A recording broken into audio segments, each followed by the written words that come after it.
Welcome to Inside Games Preview, where we actually played Borderlands 4 for 3 hours, almost 4 hours, Lawrence. Yeah, we didn't stop. We basically went right up until they cut us off because Joey Valance and Bray started playing, which is also awesome. On that note, thanks to 2K and Gearbox for inviting us to the preview event. I don't know if we have much more to disclose. We'll save the disclosures to the end. We got to talk about video games right away. Bruce, what did you think about Borderlands 4? Lawrence, before I even get into that, I will say this video is not sponsored. They didn't ask us to make this video. We are making this video because we wanted to talk to you about Borderlands 4 because we got to play it and we have some thoughts on it. So it's very important that you note that. This is just for you guys. Borderlands 4, I very much enjoyed, but it is Borderlands. So if you played Borderlands 3 or Tiny Tina, it's that.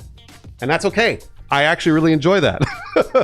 That's something that I was looking forward to. And I was looking forward to some quality of life improvements, and that's what I got. Yeah, I agree. You like, why mess with success? It's always been fun to shoot things and level up. It's always been fun to pick over new guns and gradually upgrade your loot and constantly get surprised with like new weird stuff that drops.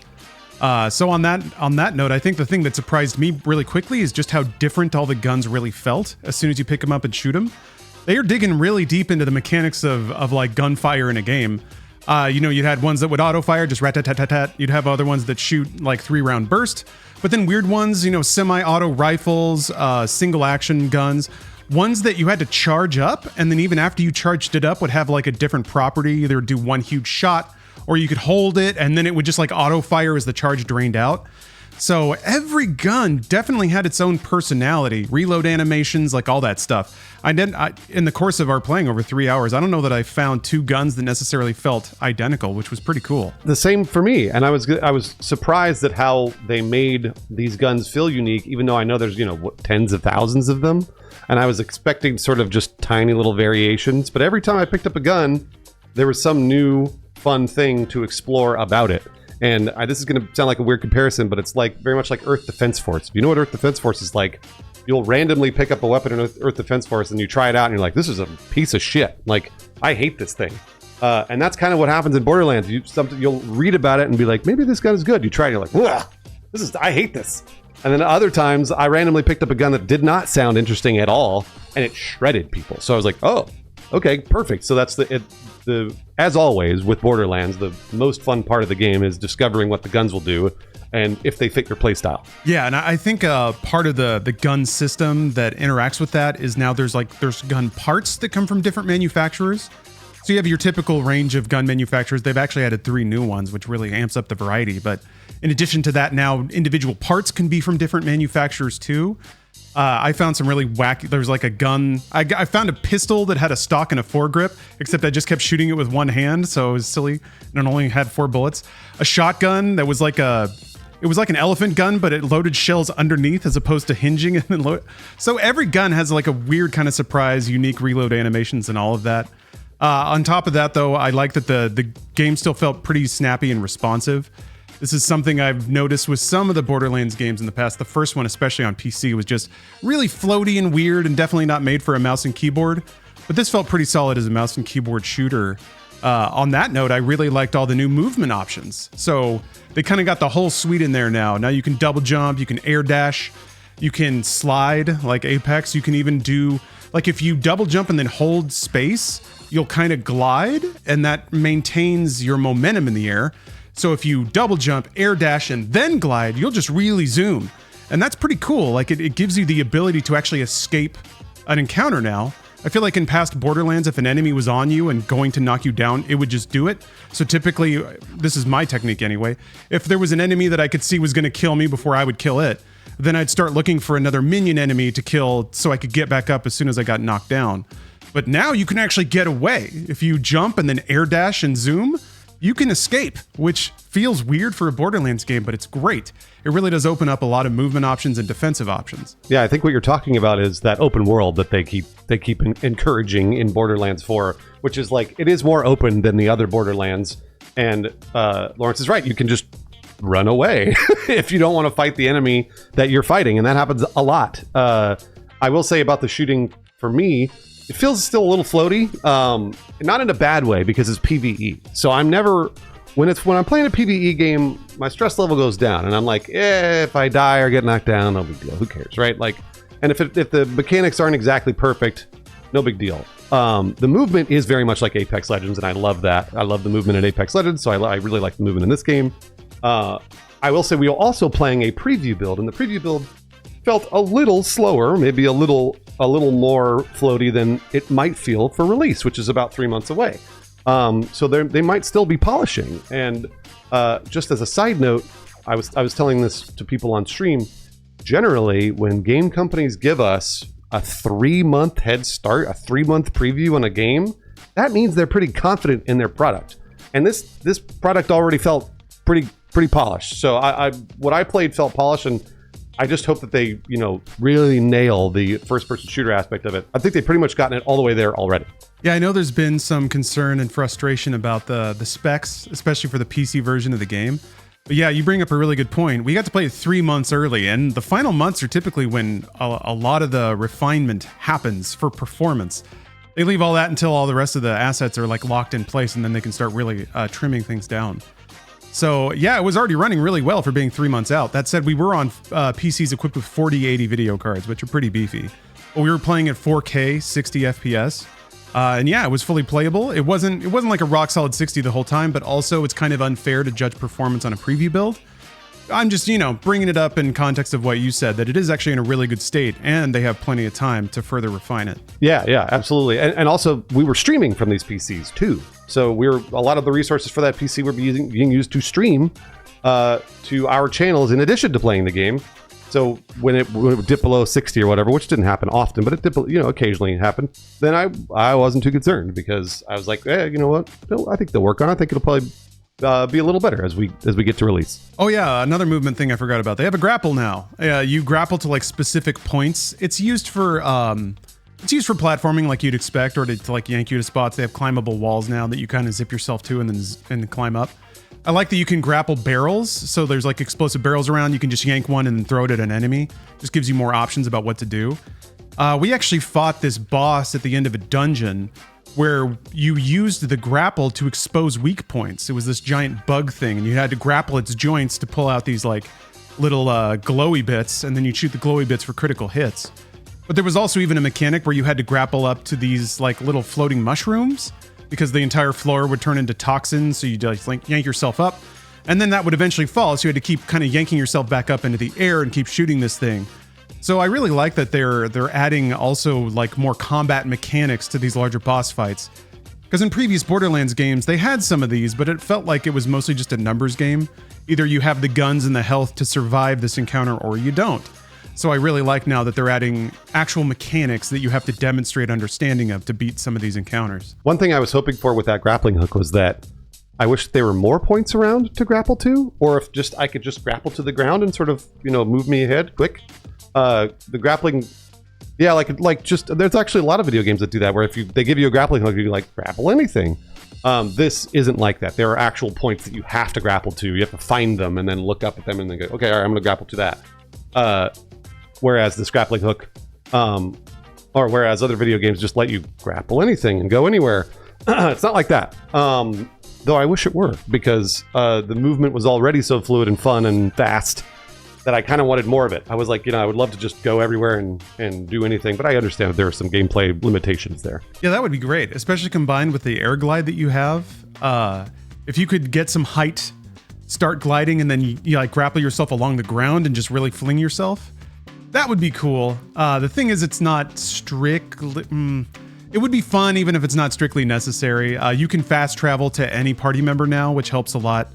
They even have like Apex, they have these things that'll rocket you into the air, and then that gives you a ton of air momentum too, so you can just kind of glide wherever you want around that area. So it's pretty cool, I guess. But yeah, I agree. It would be neater if you could grapple onto anything.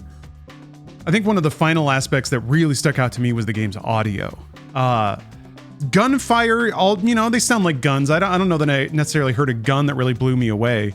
What really got me was the music and the interface sounds. Whenever you're moving between tabs in the inventory or equipping things, you get all these like synthesized pops and clicks that sound kind of like a lot of overdriven 90s EDM sounds. which I think fits the game really well and also makes the interface really intense when you're just kind of like moving stuff around. But it adds to the enjoyment of juggling inventory stuff. It's kind of one of the only things you can do to make it more fun is have cool sound effects.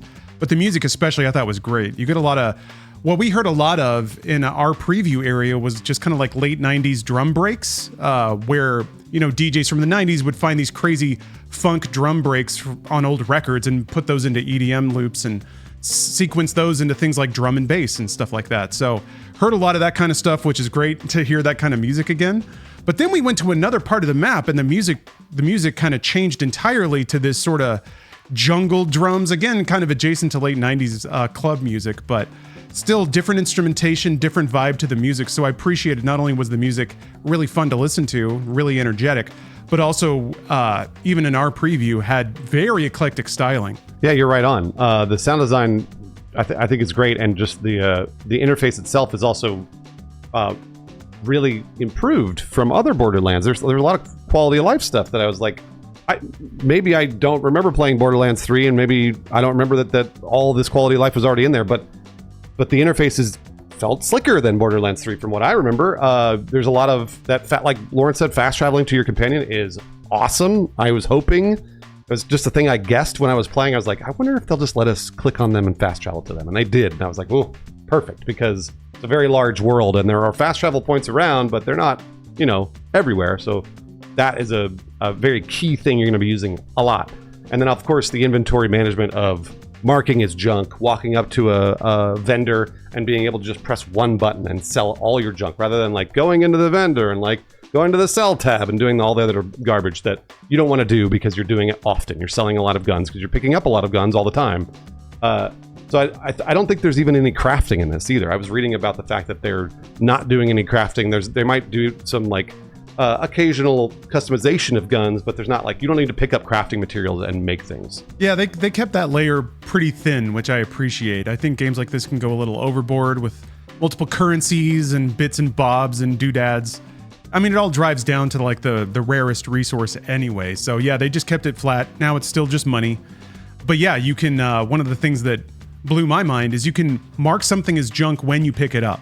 So if you're looking at a gun in the world and you know you're not going to use it, you just hit like Q instead of E when you pick it up, marks it as junk, and then yeah, like you said, you can walk right up to a vending machine, hit Q to sell all your stuff. You can recycle those items through your inventory without ever having to open your inventory, which is awesome.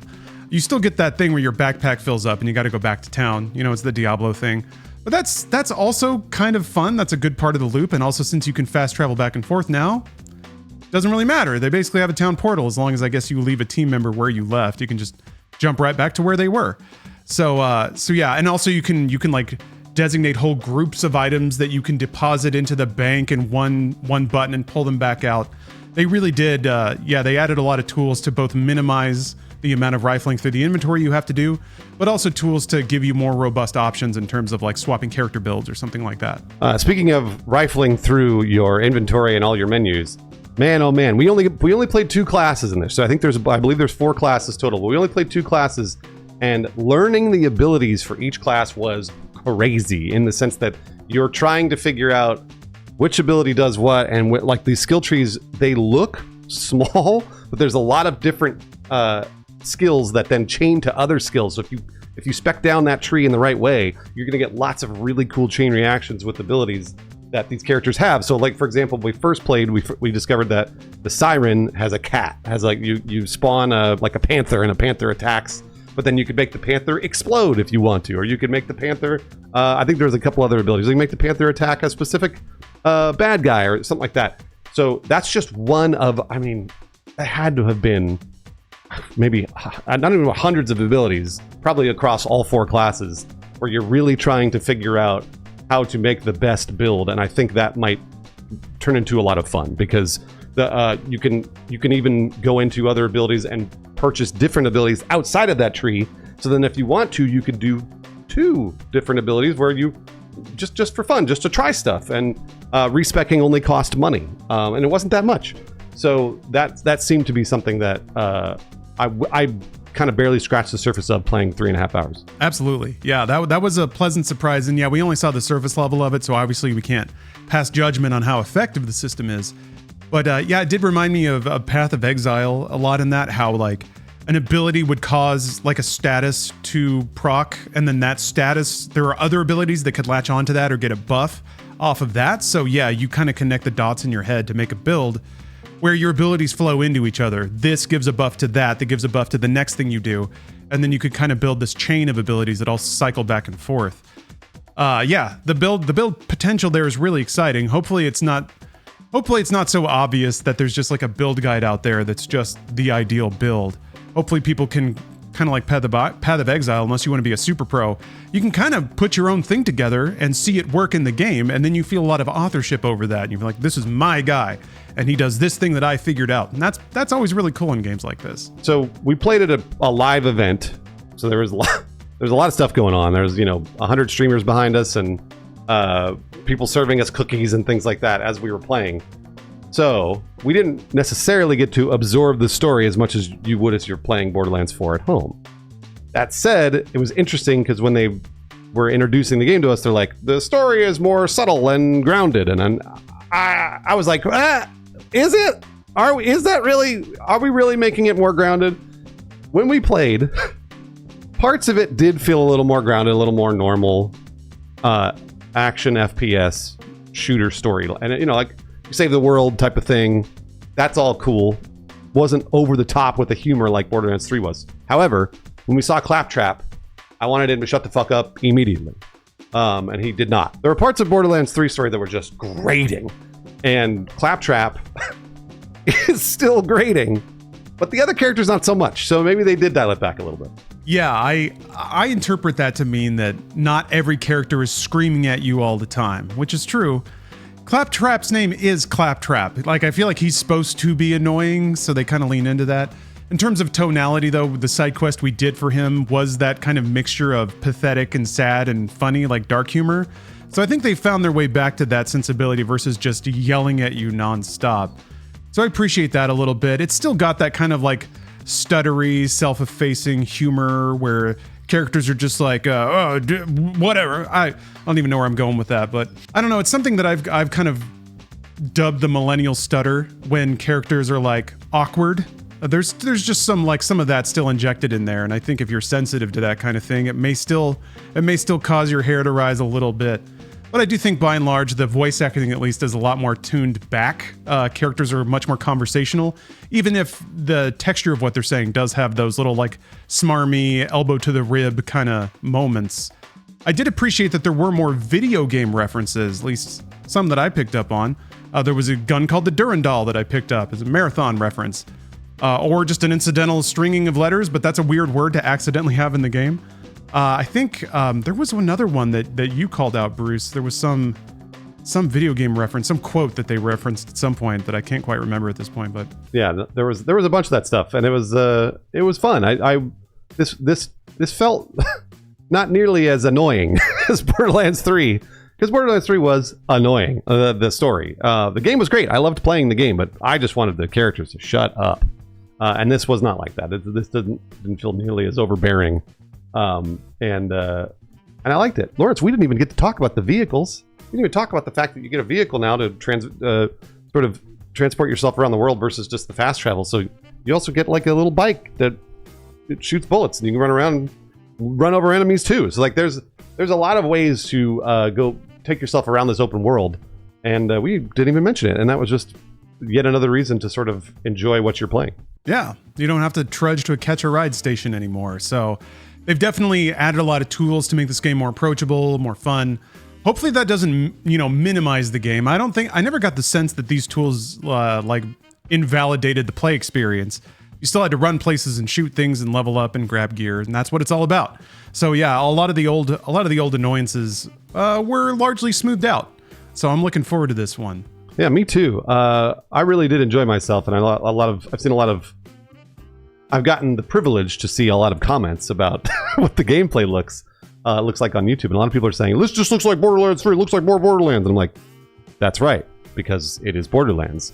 I don't know that they're going to mess with the formula that they know is already successful and has sold, I think I just saw something in the neighborhood of 90 million copies across the franchise. So they're not going to change it. They're just going to make it better. And in my opinion, that's what they've done. And this is like the perfect game to fire up at like 9 or 10 p.m. late at night, play a couple hours, find a bunch of cool new guns, go to sleep happy. Like that's the way it feels like. It's like a come down from like playing, you know, your super competitive games, and you're just gonna probably just have fun playing Borderlands 4. Yeah, and I can see how at a glance somebody would say it looks like Borderlands 3, but I think there's some pretty significant differences. I thought that the areas in Borderlands 3 were pretty empty, even though they were big.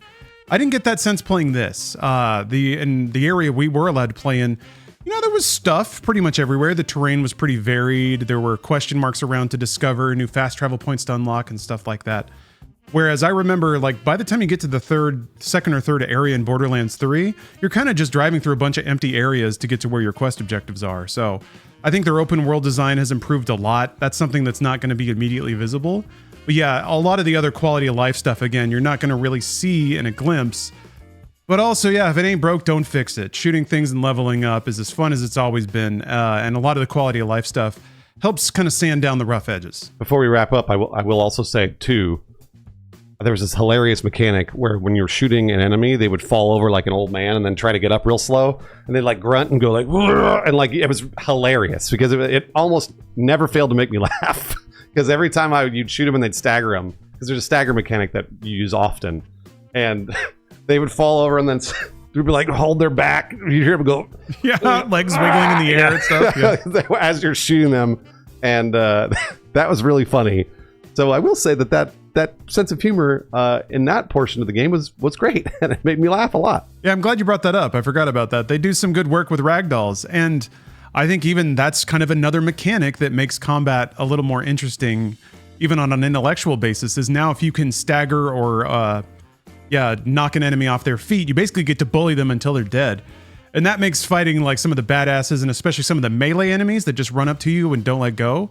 If you can like knock them down and just like hold their head under the toilet water for a little while, that feels really fun. And it's really goofy to see these enemies flopping all over the place. The game comes out September 12th of this year. I think that they're well ahead of schedule. It seems very much like their game is pretty close to fully releasable. So I was encouraged by this preview. Yeah, me too. It was a lot of fun to play. A lot of the systems seem to be working together and working well. Disclosure time. Hashtag disclosure. So like Bruce mentioned, this video is not paid for. We're just doing it for love of the game and for love of YouTube views, let's be honest. But they did compensate us for attending the event and doing some social posts. So there was some compensation involved.